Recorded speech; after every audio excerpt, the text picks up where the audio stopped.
4 millions de dollars, budget de fonctionnement annuel de l'association One Family, qui aide les victimes du terrorisme, ceux qui restent en vie, les frères, les sœurs, les pères, les mères.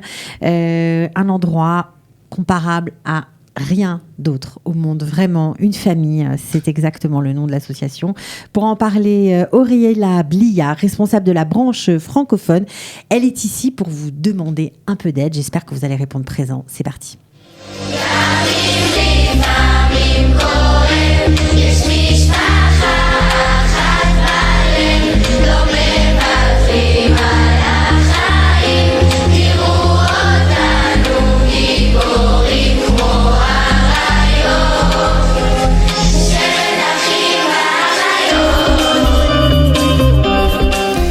Oriela Blia, bonjour. Des images qui donnent déjà la chair de poule.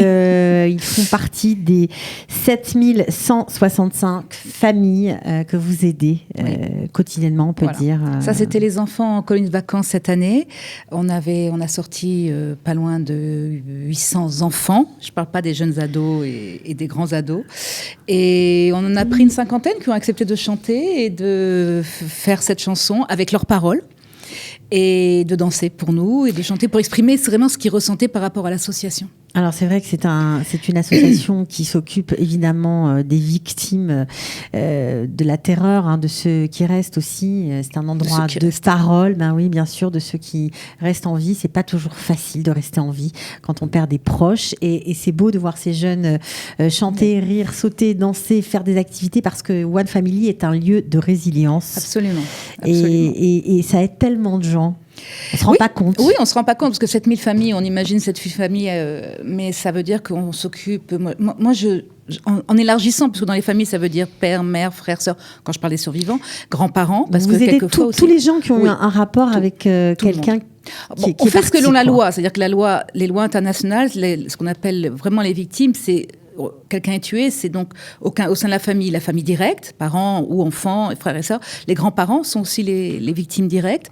Et puis, mais déjà, ça élargit énormément. Vous imaginez une femme malheureusement qui est tuée avec le nombre d'enfants, le nombre de gendres, de petits-enfants. Ça fait 70 000 personnes environ. Je penserais entre 70 et 80 facilement. Enfin, malheureusement, 80 000 personnes dont vous occupez. Dont on s'occupe. Et on connaît tout le monde, et tout le monde fait partie de la famille, et tout le monde nous considère comme la famille. C'est-à-dire vraiment, on est une partie intégrante. Bien sûr, on comprend mieux cette somme énorme, ce budget annuel, 4 millions de dollars, c'est énorme, c'est beaucoup d'argent, mais en même temps, c'est énormément de personnes à s'occuper, et vous faites beaucoup de choses. Beaucoup de choses. Comme vous voyez peut-être sur les écrans derrière nous, on fait énormément de choses. On fait beaucoup de soutien.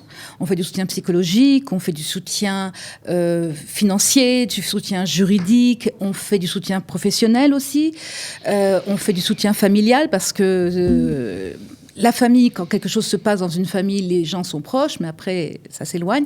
Et nous, on est là. Justement, tout à l'heure, quelqu'un m'a posé la question, me dit, mais vous êtes là au les équilibres sont 1 an, 2 ans, 3 ans. Ouais. Je lui dis, non, ça fait maintenant 18 ans qu'on existe et on est là depuis 18 ans, quoi. Je veux dire, on ne lâche pas. Les équilibres sont complètement rompus. Toute la chaîne, l'échafaudage d'une maison s'effondre complètement. S'effondre complètement, et parce qu'on est face à des institutions qui ne sont pas toujours là pour répondre présent, parce qu'on est face à des gens qui ne comprennent pas toujours. Or, le leitmotiv, le refrain qui revient toujours, c'est dans les familles dont nous nous occupons, chez les enfants, chez les adultes, chez même les personnes âgées, malheureusement, enfin, tout le monde, ils vous disent la même chose. Dans nos groupes de parole, dans nos voyages que nous organisons, dans les retraites que nous organisons, les séminaires, ils savent qu'ils sont compris à 100%. Alors, toutes ces activités sont gratuites ? Elles sont gratuites pour certaines, et pour d'autres, on s'est rendu compte que faire trop gratuit, les gens disent on vient et on vient pas, et nous, c'est un investissement aussi financier, et de temps, et de personnes. Donc, en fait, on fait des petites participations financières, mais qui n'ont rien à voir. C'est-à-dire qu'on va pas demander à quelqu'un qui va faire un voyage à Londres de payer le billet pour Londres, plus l'hôtel, plus la nourriture. C'est des tout petits budgets, après, c'est sur des donations. Alors, c'est pour ça que c'est important d'expliquer ce que vous faites, qu'on se rende compte, parce que parfois, on dit, bon, ok, on voit des chiffres, on voit des gens, on se rend pas vraiment compte Mais même moi qui suis dedans, je me rendais pas compte. Non, mais c'est vrai, on parle de 23 000 personnes qui suivent nos groupes de parole. Nos groupes de parole, les ateliers de thérapie, que ce soit des ateliers de peinture, soit des ateliers de pilates, des ateliers de yoga, des ateliers il y a aussi des ateliers de théâtre. Il y a un chœur d'hommes, voilà. Par exemple, on a monté un chœur d'hommes. L'idée est partie de la un chœur d'hommes, une chorale. Une chorale d'hommes. Et c'est extraordinaire de les voir. Il y en a un qui a fait un AVC en apprenant le drame qui est arrivé pour son fils. Et on le voit chanter alors qu'il a une partie de son corps qui fonctionne très bien. Et ce sont des hommes qui chantent avec un amour et une vraie passion qui ont découvert le chant après et qui le chantent en même temps pour leur fils, parce que ce sont des chœurs d'hommes endeuillés, de pères endeuillés. Et c'est plus ou moins ont tous eu des enfants partis à la guerre.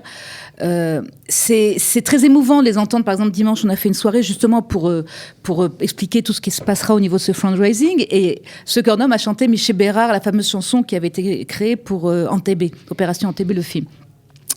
Et c'était extrêmement émouvant de voir ses parents, ses pères, vouloir bénir ces soldats, tous nos soldats, tous nos enfants, en d'autres termes, et en même temps de se dire que eux ont ce vide permanent, et ils le mettaient avec et c'était magnifique en plus. C'est un très beau chœur d'homme qui donne des concerts dans le pays, voilà. Donc, alors, ce qui est magnifique aussi chez vous, c'est que parfois, c'est ce que vous me disiez en préparant l'émission, on ne peut pas exprimer sa douleur. On n'a pas envie de parler même à ses copains, à ses proches. On n'a pas envie de s'étaler, de raconter encore, parce que c'est quelque chose de tellement intime qu'on ne peut le partager qu'avec des gens qui sont passés par le même chemin. Absolument. C'est-à-dire qu'on parle évidemment forcément pendant les Shivas ou dans les visites aux hôpitaux, les familles, les amis, les classes, tout le monde va venir et va parler, va essayer de soutenir. Puis un jour, ça finit par s'étioler et après ça se termine.